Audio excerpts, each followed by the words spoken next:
know that the universe did have a beginning, through a Big Bang. Now, not only space and time had a beginning, but matter and energy as well had a beginning. Actually, no. Because the first law of thermodynamics states that matter and energy cannot be created or destroyed, they can only transform. Okay? Little bangs have bangers, big bangs have bangers. Not necessarily true.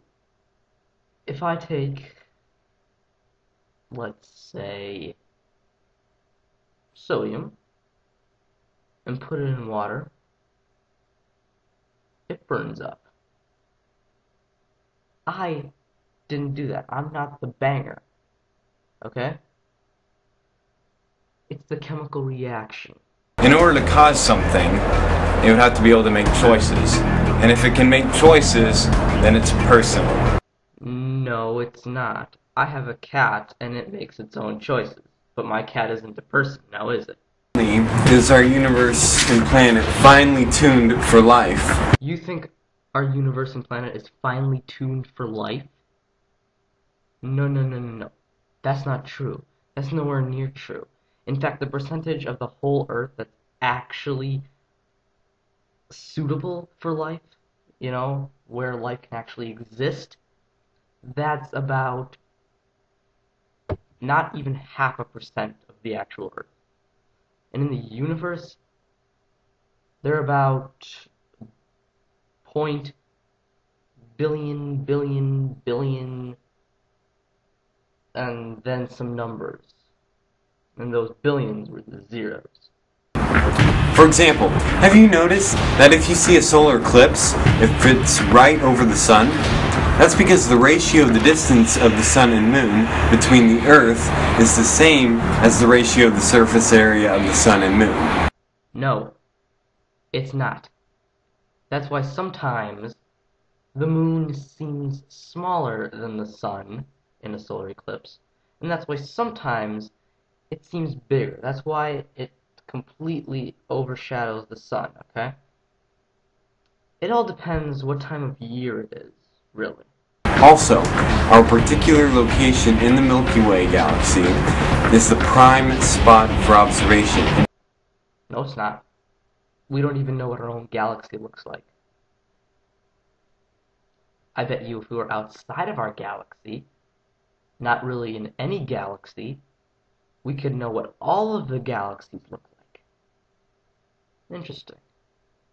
Looks like outside of a galaxy is actually the best place. As a species, the human race can make a lot of high-tech stuff, such as computers, airplanes, and submarines, but we still cannot create life. Yeah, we can.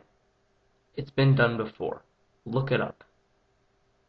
I don't remember the dude's name, but I do remember that he created a cell, just using a high amount of energy and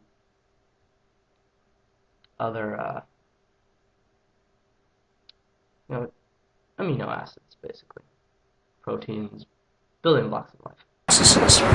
The universe contains no more than 10 to the 80th atoms and has been in existence for no more than 10 to the 18th power seconds. You think it's no more than 10 to the 80th? That's really summing it down to a minimum, actually.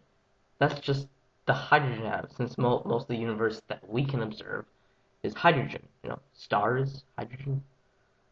So you're not including all the other atoms. You know, that's a lot more atoms, dude. So that estimate is a low estimate, not a high estimate. You're kind of fucking stupid. And for the 10 to the 18th power seconds, let's just do the math, okay? Let's see. If I take 10 to the 18th power, that is what I get. Okay? Now, if I divide that by 60, that would give me the minutes. And that is what I get. Then, I divide that by 60 again to get the hours. Once more, let's divide by 24 to get the days. Then let's divide by, I'll say 365 to get the years. That's what I get. Okay? Now if we actually graph that out, it'd be 3 point, not 3 point,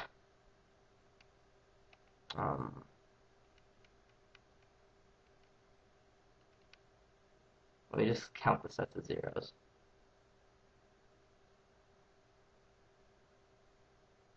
You got the number 31 billion years. I'm sorry, 31 billion 700 million.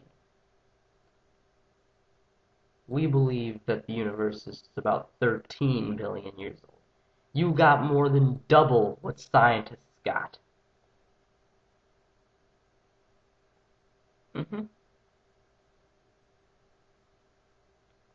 That's possible for natural processes to occur.